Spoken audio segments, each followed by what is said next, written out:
بسم اللہ الرحمن الرحیم ان الحمد للہ والصلاة والسلام علی من لا نبی بعدہ اما بعد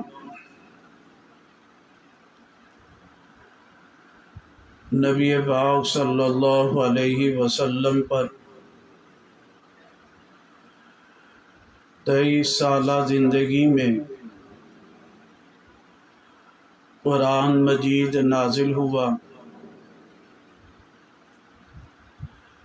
پہلی آیت مبارکہ جو نازل ہوئی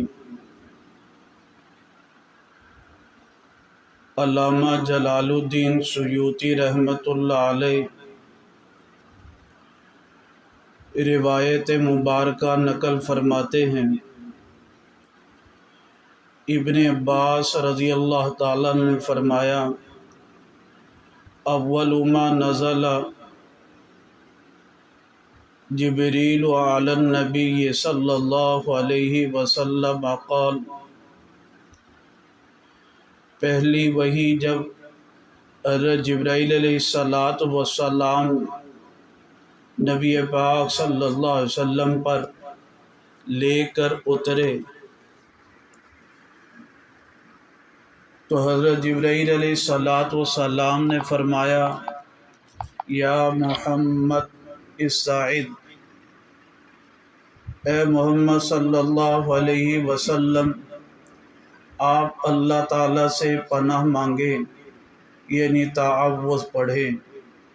ثم قل بسم اللہ الرحمن الرحیم، پھر آپ علیہ السلام کو انہوں نے فرمایا کہ آپ پڑھیں بسم اللہ الرحمن الرحیم۔ تو پہلی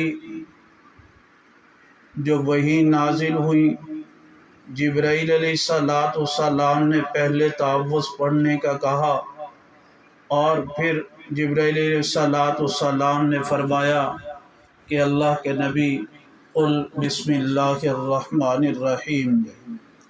اس سے معلوم ہوا کہ قرآن مجید پڑھنے سے پہلے تعوذ پڑھنا اور اس کے بعد تسمیہ پڑھنا مسنون ہے۔ اللہ سبحانہ و تعالی عمل کی توفیق نصیب فرمائے۔